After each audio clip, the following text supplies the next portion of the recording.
ஓம் சரவண பவ ரவண பவச வனபவசர நபவ சரவ பவசரவண வசரவணப.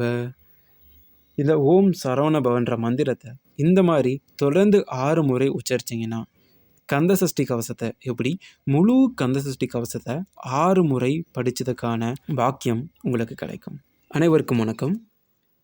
நேற்றைக்கான வீடியோ பதிவில் இந்த பில்லி சூனியம் செய்வினை எல்லாம் நம்மளை எப்படி அழிக்க முயற்சி பண்ணோம், அதிலிருந்து நம்ம குலதெய்வமும் நம்ம இஷ்ட தெய்வங்களும் உக்கிர தெய்வங்களும் எப்படி நம்மளை காப்பாற்றும், எப்படியான அறிகுறிகளை கொடுக்கும், எந்த மாதிரியான செயல்களை நம்ம பண்ண சொல்லி கேட்கும் அப்படிங்கிற முழு வீடியோ பதிவை நம்ம பார்த்துருந்தோம்.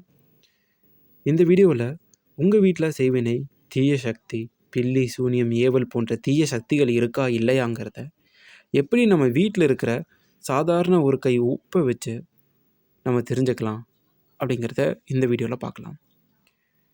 தயவுசெய்து உங்களுடைய ஆதரவை கொடுங்க. சப்ஸ்கிரைப் பண்ணாதவங்க தயவுசெய்து சப்ஸ்கிரைப் பண்ணிவிட்டு 4 பேருக்கு ஷேர் பண்ணுங்கள். நல்லது நடக்கட்டும். ஓம் சரவண பவ. நிறைய பேர் வீட்டில் பில்லி சூனியம் ஏன் வைக்கிறாங்க அப்படின்னா, ஒன்று அவங்க ஒரு எதிரியாக இருக்கணும், இல்லைனா பொறாமை பிடிச்சவங்களா இருக்கணும். இந்த 2 விஷயங்கள் தான் இருக்கும். ஸோ இதே மாதிரி எப்படி செய்வினை வைக்கிறவங்களில் பலவிதம் இருக்கோ, அதே மாதிரி செய்வினையிலையும் பலவிதம் இருக்குது. அதில் நிறைய வகைகளில் ஒன்று, ஆளே இல்லாமல் ஆள் இறந்து போயிடணும், ஆள் முடிஞ்சு போயிடணும், ஆள் அழிஞ்சு போயிடணும்னு வைக்கிற தீயக்தி. 2வது, அவங்க உயிரோடு இருக்கணும், ஆனால் நோய் பிணி மனக்கசப்பு கஷ்டங்கள் தடங்கள் இந்த மாதிரியெல்லாம் அவங்க நொந்து போகணும் அப்படிங்கிறது. அதிகமான பேர் சூஸ் பண்ணுறது ஆள் உயிரோடு இருக்கணும் ஆனால் நொந்து போகணும் அப்படின்னு ஒரு வக்கிரமான ஒரு செய்வினையை தான் செய்வாங்க. இதை நம்ம எப்படி தெரிஞ்சுக்கிறது அப்படிங்கிறத பார்ப்போம். அதுக்கு முன்னாடி அந்த மாதிரியான தீய சக்திகள் இருக்கின்ற அறிகுறியை நமக்கு எப்படி தெரிஞ்சுக்கணும் அப்படிங்கிறத சொல்கிறேன். முதல்ல இந்த மாதிரியான அறிகுறிகளை நீங்கள் ஞாபகப்படுத்தணும்னா, வீட்டில் இருந்து கொஞ்சம் தொலைவில் இருக்கிற இல்லைன்னா ஒரு பெரிய ஒரு கோவில் சன்னதியில் போய் உட்காந்துட்டு தியான நிலையில் இருந்து யோசிங்க. நம்ம வாழ்க்கையில் கடந்த மாதங்கள் சரியாக போச்சா, இல்லை சரியாக போகலையா, சரியாக போயிருக்குன்னா ஓகே, சரியாக போகலைன்னா என்னென்ன தவறுகள் நடந்துச்சு அப்படின்றத சிந்திச்சு பாருங்கள். முதல் விஷயம், இந்த மாதிரியான செய்வினை வச்சாங்கன்னா உடனே நம்ம தொழில், நம்மளுடைய பண வரவு, நமக்கு எங்கெங்கிருந்தெல்லாம் செல்வாக்கான பணம் வருதோ அந்த வழிகளை தான் முதல்ல மூட முயற்சி பண்ணும். ஒரு அக்ரிமெண்ட் எடுத்திருப்பீங்க, ஒரு ஆர்டர் எடுத்திருப்பீங்க, அதுக்கு ரேட்டு செட் ஆகிருக்கும், சப்ளை எப்படி பண்ணணும், பேமெண்ட் எப்படி பண்ணணும், டைம் டியூரேஷன் எல்லாமே பேசி பக்காவாக வச்சுருப்பீங்க. கடைசி நேரத்தில் ஏதோ ஒரு வகையில் அது கை நழுவி போயிடும். இது ஒரு முயற்சி மட்டும் இல்லை, பல பிஸ்னஸ் பிரச்சனைகளில் இந்த மாதிரியான நிகழ்வு நடக்கும். கை கட்டுற மாதிரி இருக்கும். இந்த தொழில் அடுத்த கட்டத்துக்கு போகணும்னு நீங்கள் எடுத்து வைக்கிற முயற்சி தவிடுபடியாகும். இது ஒரு அறிகுறி.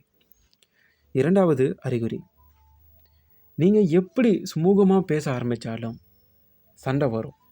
அப்பா அம்மா கூட வரும், உறவினர்கள் கூட வரும், இல்லைனா பார்ட்னர்ஸ் கூட வரும். ஏன் இல்லற வாழ்க்கையிலேயே சண்டைகள் அதிகமாக வரும்.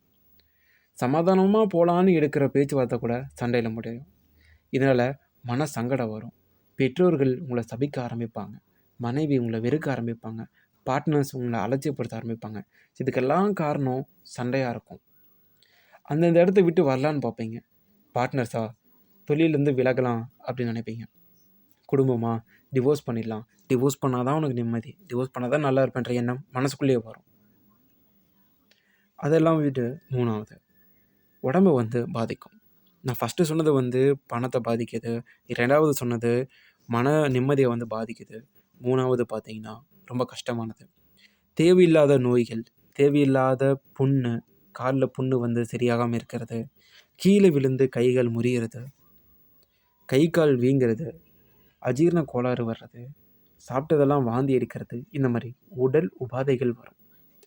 இதெல்லாம் ஒரு வகையான அறிகுறிகள் மட்டும்தான். தனவரவு, மன நிம்மதி, உடல்நலம், இந்த 3ஐயும் ஒவ்வொன்றா பாதிக்க செய்யும். ஸோ இதிலேருந்து வெளியே வர்றதுக்கு நம்ம இதை கன்ஃபார்ம் பண்ணணும். அதாவது உங்கள் வீட்டில் இருக்கா இல்லையான்னு ஃபஸ்ட்டு நீங்கள் தெரிஞ்சுக்கணும். இந்த அறிகுறிகள் இருக்கும்போதே ஒரு 65% கன்ஃபார்ம் ஆகிடும். கூடவே நீங்கள் இந்த உப்பை வச்சு பண்ணக்கூடிய அந்த ஒரு டெஸ்டிங் மூலமாக 95% கன்ஃபார்ம் பண்ணிக்கலாம். அது எப்படின்னா, அதில் உப்பு வந்து ஐஸ்வர்யம், மகாலட்சுமி, லக்ஷ்மி கடாட்சம் பொருந்த ஒரு பொருள்னா மஞ்சளையும் உப்பையும் சொல்லுவோம். இந்த உப்பு வீட்டில் குறைய குறைய நீங்கள் நிறைச்சிக்கிட்டே இருங்க. உப்பு ஜாடி வந்து நிறைஞ்சு வழியிற மாதிரியே வச்சுட்ருங்க. ஸோ அந்த மாதிரி இருக்கும்போது ஒரு கண்ணாடி டம்ளர், இந்த ஜூஸ் டம்ளர்லாம் இருக்கு இல்லைங்களா, ஒரு 1/4 லிட்டர் டம்ளர், நல்லா கிளியராக அதிகமான தண்ணி பிடிக்கிறது, அந்த மாதிரி ஒரு டம்ளர் அதை எடுத்துக்கோங்க. ஒரு கை உப்பு, ஒரு கைப்பிடி உப்பு, அந்த டம்ளரில் 3/4 டம்ளர் தான் தண்ணி வந்து நிரப்பணும். நீங்கள் மீதி உப்பை வந்து உள்ளே போடணும். உள்ளே போட்டுட்டு அதை அப்படியே எடுத்துகிட்டு போய் உங்கள் நிழல் படாத ஒரு இடம், நீங்கள் உங்களுடைய கண்ணும் படக்கூடாது, உங்களுடைய நிழலும் படக்கூடாது, அந்த மாதிரி வீடுக்குள்ளே ஒரு இடத்துல போய் வச்சுருங்க. ஒரு 2 நாள் கழித்து 3வது நாள் அதை எடுத்து பார்த்தீங்கன்னா, லைட்டாக கலங்களாக இருந்தது, அதாவது வெள்ளை கலரில் ஒரு சுண்ணாம்பு மாதிரி கலங்களாக இருந்ததுன்னா உங்கள் வீடு தெளிவாக இருக்குது அப்படின்னு அர்த்தம். இதுவே அது ஒரு மாட்டு கோமியம் அளவுக்கு அது வந்து கொஞ்சம் மஞ்சள் பூசின மாதிரி இருந்ததுன்னா உங்கள் வீட்டில் ஏதோ ஒரு தீய சக்தி காலடி எடுத்து வச்சிருக்கு அப்படிங்கிறது ஊர்ஜிதம் படுத்திக்கலாம் நீங்கள் இதன் மூலமாக. இது ஒரு சின்ன ஒரு டெஸ்ட்டு தான். இதுலேயும் உங்களுக்கு இந்த மாதிரி சிக்னல் வந்துடுச்சு அப்படின்னா காலம் தாமதிக்காமல் அருள்வாக்கு சொல்கிற இடத்துக்கு போய் கேளுங்க, சாமி காலில் விழுங்க, குலதெய்வத்தை நினைங்க, இல்லை இஷ்ட தெய்வங்களை நினைங்க. அந்த உப்பை எடுத்து நீங்கள் கையில் பிடிக்கும்போதே குலதெய்வத்தையோ இல்லை இஷ்ட தெய்வத்தையோ நினச்சிட்டு அந்த ஒரு கண்ணாடி டம்ளரில் உங்களுடைய இதை வந்து போடுங்க. கண்டிப்பாக உங்களுடைய ரிசல்ட் வந்து கிடைக்கும்.